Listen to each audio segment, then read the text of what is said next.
가서 우리나라를 거기에 세울 수 있는 성전을 건축할 수 있는 꿈에 그리던 일을 할 수 있게 되었습니다. 그런데 그걸 어떻게 노래했냐면은 시편 126편 1절과 2절에 보시면 이렇게 노래하고 있습니다. 여호와께서 시온의 포로를 돌려보내실 때에 그 포로가 누굽니까? 시온의 포로 유다 백성이죠. 이스라엘 백성들. 우리는 꿈꾸는 것 같았도다.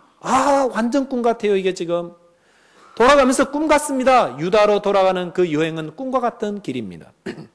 그러면 2절 보시면은 그때 우리 입에는 웃음이 가득하고 우리 혀에는 찬양이 찼었도다. 여러분 어떤 상황인지 아시겠죠?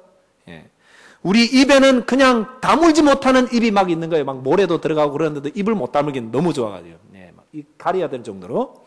그리고 입에서는 막 찬송이 나오는 게 한 사람이 부르니까 옆에서 같이 따라 부르고 여호와 하나님을 찬양하라 이러면서 이런 노래를 막 부르면서 멍거리지만 기쁨으로 즐거움으로 꿈꾸는 것 같은 모습으로 그의 고향으로 돌아가고 있는 모습을 말하고 있습니다. 자, 여기서 우리가 영적인 의미를 살펴볼 필요가 있습니다.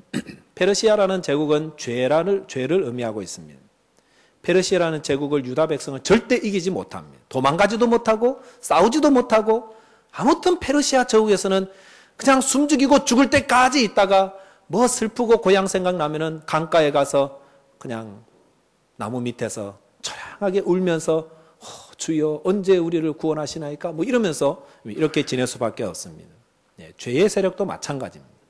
우리가 죄에 억눌리기 시작하고 죄의 권세 아래 있기 시작하면은 인간은 살 수가 없습니다. 행복이라는 거 없습니다. 우리가 아무리 죄를 씻어보려고 최고급 비누를 쓴다 할지라도 우리의 손과 우리의 발과 우리의 영혼과 우리의 마음에 묻혀져 있는 이 죄의 때는 절대 벗겨질 수가 없습니다. 그리고 그 죄 때문에 사람들은 결국 저주를 받아서 죽게 되고 메말라가는 삶을 살게 된다는 것입니다. 그 사람들이 가끔 이런 말 하는 거 들어보셨죠? 사는 게 왜 이런지 모르겠다. 내가 사는 의미가 없다. 내가 결국 이루려고 이 고생하면서 오늘까지 살았는가? 이것이 죄의 권세 아래 살아가고 있는 사람들의 고백입니다. 죄의 권세라는 것은 정말로 무서운 것입니다. 내가 완전 성공했는데도 성공의 자리에 가서도 이게 무의미하게 여겨지는 것입니다. 성탄절이 다가와도 이게 아무 의미가 없는 거예요. 나와 상관이 없는 거예요. 공부하는 학생들이 1등 하다가 정말 1등 했습니다. 근데 내가 이거 하려고 밤새 공부하였는가? 책상에 그렇게 죽으라고 앉아 있었는가? 허무하더라는 것이에요. 이민 생활하시면서 죽으라고 휴일도 없이 일하지 않습니까? 아침부터 밤늦게까지 1년, 2년, 5년, 10년 그렇게 살았는데 만족이 없는 거예요. 감사가 없는 거예요. 현대인의 웃음은 일회적 웃음이라고 이렇게 말할 수 있습니다. 현대인의 웃음, 일회적 웃음이에요. 텔레비전 나오는 유머 프로그램 보면서 하하하 웃고 있죠? 근데요, 그 웃음 웃고 나면은 슬픔과 근심이 사라지는 것이 아니라 다시 몰려오는 것입니다. 다시 밀려오는 거예요. 이게 일회적 웃음이죠. 또 그래서 막 웃다가 서글퍼지는 거예요. 여전히 내 근심과 염려는 사라지지 않고 있습니다. 잠깐 웃고 있지만 근심된 생각 때문에 다시 얼굴이 굳어지고 마는 것. 이것이 현대인의 모습 아니겠습니까? 아니, 현대인은 뿐만 아니라 죄를 해결하지 못한 모든 인간들의 살아가는 모습이 바로 이런 것을 말하고 있습니다. 이걸 갈증이라고 부르기도 하고 메마름이라 그러기도 하고 불만족이라고도 그러기도 하고 풀지 못하는 문제다 이렇게도 부를 수가 있습니다. 이 모든 문제, 메마름 어떻게 해결할 수 있습니까? 요한복음 4장 14절 말씀에서 예수님이 이렇게 말씀하십니다. 내가 주는 물을 마시는 자는 영원히 목마르지 아니하리니 내가 주는 물은 그 속에서 영생하도록 솟아나는 샘물이 되리라. 아멘. 우리 주님께서 우리의 삶을 시원케 하고 참된 만족을 주시고 영원한 생명을 주시겠다고 말씀하십니다. 그래서 성도란 무엇입니까? 성도라는 것은 이 영원한 생명, 예수님이 주시는 영원한 생수, 영원히 목마르지 않는 그 마음과 영혼을 채워주시는 예수님으로 인하여서 누리며 체험하며 함께 살아가는 삶이 성도의 삶입니다. 혹시 이 시간에 예수님을 모신 것 같은데도 혹 예수님을 모시지 않고 여전히 목마름 속에 사는 분이 계시다면 여러분 주님을 영접해 드리시기 바랍니다. 주님 그 앞에 조금 전에 요한복음 4장 14절 말씀하신 영원히 목마르지 않는 것 저에게도 주십시오.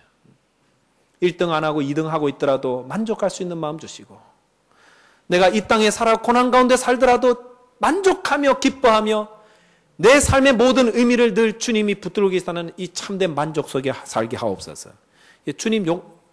여러분 주님께 그렇게 기도하면 주님은 그렇게 채워주신다고 하셨습니다. 제가 여러분을 그렇게 해드리는 것이 아니라 하나님의 약속의 말씀입니다. 그래서 예수님을 모셔드리고 그분의 뜻을 따르고 순종하며 살아가면은 그분께서 여러분의 삶을 책임져 주십니다. 이것이 약속의 말씀입니다.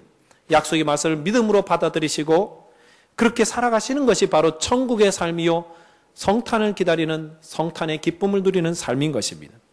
크리스마스 아침에 아이들이 선물 뜯으면서 막 기뻐하는 것처럼 저와 여러분들 속에 주님이 계시면 날마다 내 속에 주시는 은혜의 선물들이 있는 것입니다.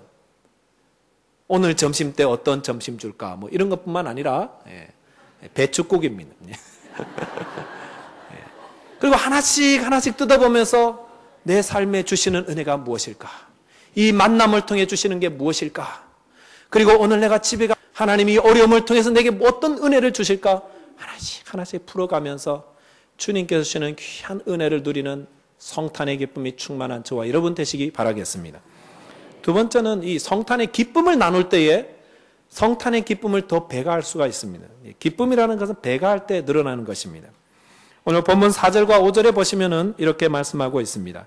그날에 너희가 또 말하기를 여호와께 감사하라. 그의 이름을 부르며 그의 행하심을 만국 중에 선포하며 그의 이름이 높다 하라. 여호와를 찬송할 것은 극히 아름다운 일을 하셨음이니 이를 온 땅에 알게 하심이라 할지어다 말씀하고 있습니다. 오늘 본문 보시면은 하나님을 막 찬송하고 있죠. 하나님께서 행하신 그 구원과 그 은혜와 아름다운 일들을 온 땅에 알게 하라. 온 땅에 알게 하라. 무엇을 알게 하라고요? 하나님이 행하신 모든 것들을, 그 구원과 아름다운 것들, 그 은혜를 온 땅에, 이거 알지 못하는 사람이 자꾸 알게 하라는 것입니다. 바벨론 포로로 잡혀갔던 유다 백성들이 아침에 깨어보니까 꿈인지 고향으로 돌아가는 그 복된 소식을 들었습니다. 어떻게 해야 됩니까? 모르는 유다 백성들에게 알려줘야 되는 것입니다. 들었니? 고레스 왕이 돌아가래. 고레스 왕이 고향으로 돌아가 성전을 지으래. 이걸 자꾸 알려주라는 것입니다. 마찬가지로 하나님께서 우리의 삶에 허락하신 예수 그리스도, 그분이 우리의 소망입니다. 그분이 우리의 삶을 복되게 하십니다. 그분이 우리의 삶을 풍성하게 하십니다. 이것을 알고 믿고 확인한 다음에는